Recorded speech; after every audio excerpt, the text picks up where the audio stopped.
So here's a video that we're going to be talking all about nukes here, and more to the point, how we set up our boxes for nuke installation. So you may want to do the same thing. And we've got about 36 nukes out in the yard. And what I was thinking is, just especially for those of you who have ordered nukes, whether from us or somebody else, this is just kind of be an overview of how we set things up. And like I said, so many things in beekeeping is personal preference, but here's how we do it. And so what we're doing right now is they're obviously 5-frame nukes. These are 10-frame deeps. And so taking 5 frames out of where the nuke is going to go in, and then we'll get to the installation part in a little bit. And ideally, if you only have a handful of hives, it would be ideal to put your frame feeder in this first deep and, let them build out 2-3 frames. And then when this box is about 3/4 full of bees, so come back and you should check your bees at least on a weekly basis. 3/4 full of bees, then you'll want to add that second box. Because of just the quantity of the hives that we run, we're setting them up with the second already and the feeder on the top. That just avoids extra work for us of having to switch that feeder to the top. Some guys run feeders in all their deeps, so you don't have to worry about that, and we're probably going to be inclined towards going that direction at some point in the future. But for right now, we use 1.5 gallon feeders, cap and ladders from Man Lake. We found to be the best quality so far. And so yeah, this is how we're setting up. We're obviously using 4-way pallets. And so when we go out to the field to install them, I'll show you that process. Okay, so the first thing we're going to do, take that second box off. The second box has all the frames because the nuke, it's a 5-frame nuke, that has all the frames in the feeder. Go ahead, Tyler, if you want to grab that. And then we got our 5 frames here. So because, obviously 5 frames out of the nuke, we're going to have 10 frames. Before installing, I like to go ahead and just take out 1 extra. So even if you use an 8-frame equipment, what was that, 5, 6, 7, 8, and you're installing a 5-frame nuke, I just leave 2 frames in, just so it gives you room to move. And yeah, we'll go do that, and then we'll come back and start installing the nukes. So these are actually Pro Nukes. These came out about 2-3 years ago. Really, absolutely great, innovative design. This year, for those of you who have bought nukes from us, we're actually still using the cardboard ones. And I'll link the nuke installation we did with those, because you can actually peel the side of the nuke down, so it's easier to pull the frames out so you're not crushing bees when you're pulling it straight out. But this one, we're probably looking at moving to this design next year. They had some issues with the plastic formulation the first year or two, and so they were having some issues with cracking and everything. But once again, the way that we have these nukes set up, if you notice, and this is the same with yours, what you should do is set the nuke down as soon as you get it. ASAP, get it home, get it to where you want it to be. There was a guy who called me, I think it was last year or so, and he said his nuke was dead, and long story short, it ended up he had stored it in his basement for 2 or 3 days until he had the time to install it. Don't do that. ASAP, as soon as you pick up your bees, even package bees for that matter, get them out to where you're going to install them. So in the case of a nuke, you want to face the entrance, which in this case is this entrance, right next to the entrance of the hive you're going to be hiving them in, so that obviously they're really not flying, it's early in the morning, but in the case that they were, they're going to be orientated to this box. But when you switch them to here, there's going to be enough proximity, and you're going to have bees fanning because they're in a new place, and so the bees coming back to here, it's close enough proximity, they're going to end up going into the hive. So that's where you're wanting to set your nuke, right by where you're going to be hiving them. First thing to do is go ahead and smoke them. It's a lot easier to keep bees calm from the beginning than to try to calm them after they've already been worked up. Now, it's not a common thing. Those of you who are buying nukes from us, you're not going to see a queen cage. These nukes are actually a result of some extra queens I had, and a friend of mine down in California just made up some nukes for me, just for our own operation. So this will kind of be an idea too of assessing different nukes and how they're doing, because he told me too he didn't really have time to go through them. What I'm seeing already is eggs. Every year I have people who will ask me, you know, we got our nuke, but I couldn't see the queen, couldn't find the queen. Don't worry about finding the queen. Just take a frame or two and look for eggs. And if you're seeing eggs, if you're seeing larvae, then you know they're good, which obviously in this case, there's, you know, capped brood and everything. This would be considered probably I'd consider this a smaller nuke. It's not super strong by any means, but it has good laying pattern. Where the brood has been hatching, there's eggs laid there already. The queen she's on top of her game. I mean, look at that, that's beautiful. So this nuke is going to be building up its numbers quite quickly. The other key thing when you're installing your nuke, that's all brood. That's beautiful. When you're installing your nuke, you want to make sure that you're putting the frames in the same order that they were in the nuke. And when you're picking the frames out of the nuke, make sure you're picking them straight so that you're not rolling the bees against each other on the frames. And so we'll put that last frame in there, and there we have it. That's one nuke, and we can just take the box and throw it away. What we're going to do is going to go ahead and throw this on here.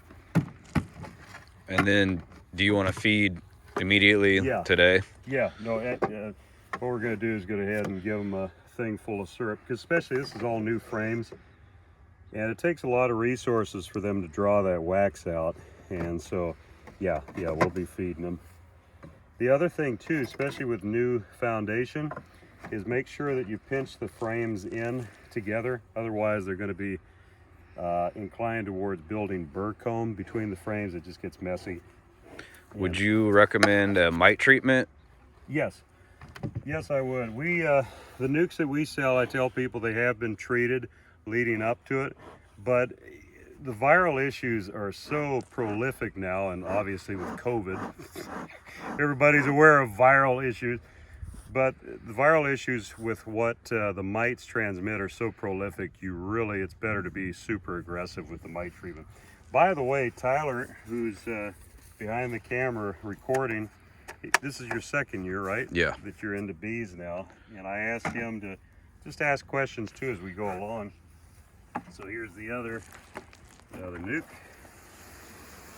This one looks about the same strength, maybe a little bit better.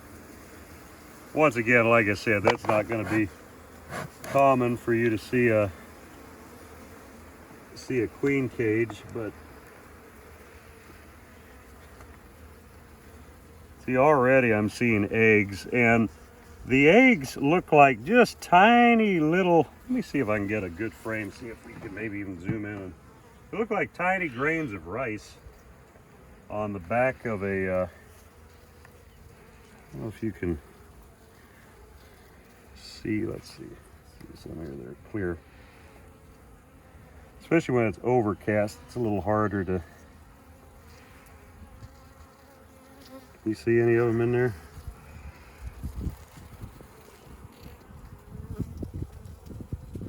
But even if you can't see eggs, if you're seeing very young larvae, healthy larvae are white, kind of a pearlish white in color, if you're seeing those, they're fine.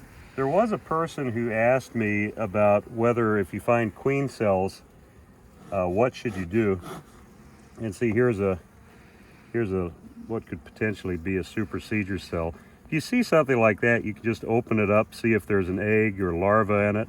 If there isn't, I mean, it could be them preparing to supersede the queen, or it could just be some hives are just more inclined towards having queen cups ready just in case.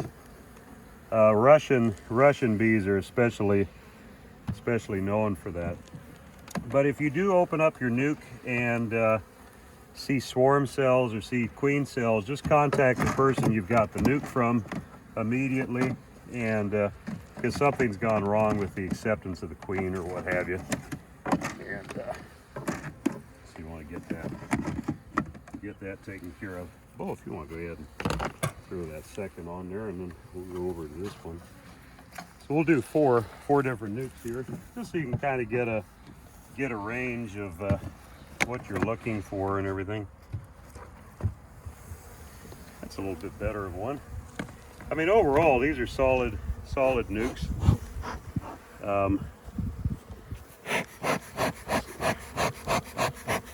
Clean it out of there. Once again, work from the outside frames in, placing them in the same order as they were in the NUC, so that you're not breaking apart the brood. Now this one might not seen any brood yet. If you want to go ahead and smoke them. Okay, so here we go. So we've got, you know what? See if you can see if you can see the eggs in this one here. This is a little bit clear. See them in there. Might be kind of hard. Yeah, I see them. You see them there? Yeah. Yeah. So look like little grains of rice. Queens are notoriously hard to identify, and even queens that are marked can be hard to identify. Queens are just, especially the darker bees, like we run almost exclusively carnies, which are darker colored bees, and we're missing a frame. They're hard to see. So just look for eggs. If you see eggs, you're in the clear. Don't worry about trying to get any deeper than that. If there's bees left in the box, you can just shake them on there and be done with it. It could be argued whether the bees like that or not. But that's it.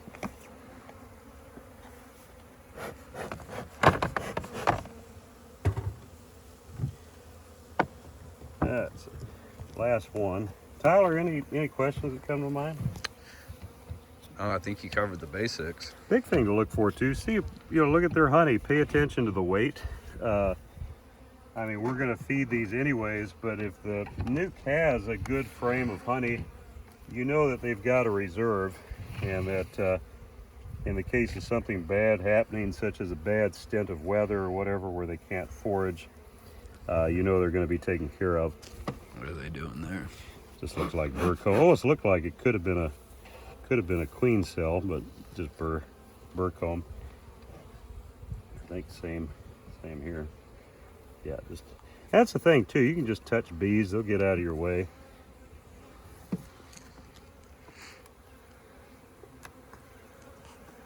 Yeah, those bees look decent, huh? Okay, so here's a perfect example of a queen that did not take. So here's all these queen cells. Now, what I'm going to end up doing, if you've bought a NUC, like I said, call the person immediately, because obviously you shouldn't be seeing that. In this case, I'm just going to let them go, see if they hatch. There's been a couple that got chewed down already, so it looks like there's probably a virgin on the prowl already. If you notice too how they're kind of fanning a bit more as well, they're just overall a bit more nervous. And you'll find that with queens that are, with colonies that are queenless, or just have a new virgin that's not mated yet.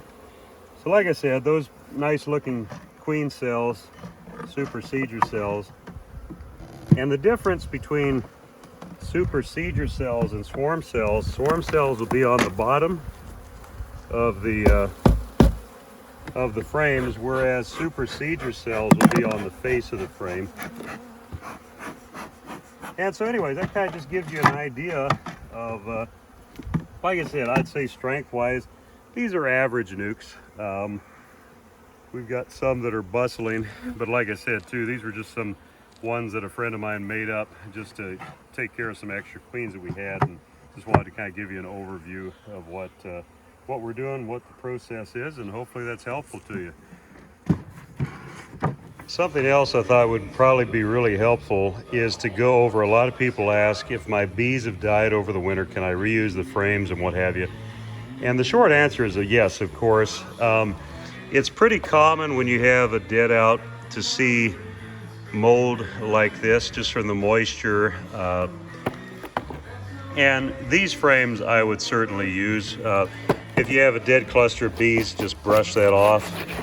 If the frames are wet with moisture, I just pull them out, or even just let the box dry on its side, obviously indoor, where it's sheltered and away from rodents as much as possible. That's where we have 2 barn cats that we fully employ. You know, just one more way that we produce and help support American jobs. But yeah, you can use these. I mean, these I would not hesitate to reuse. So they kind of look a little bit messy, but what you can do is just take your hive tool, scrape any of the excess mold off, but this they'll clean up, and that's no problem at all.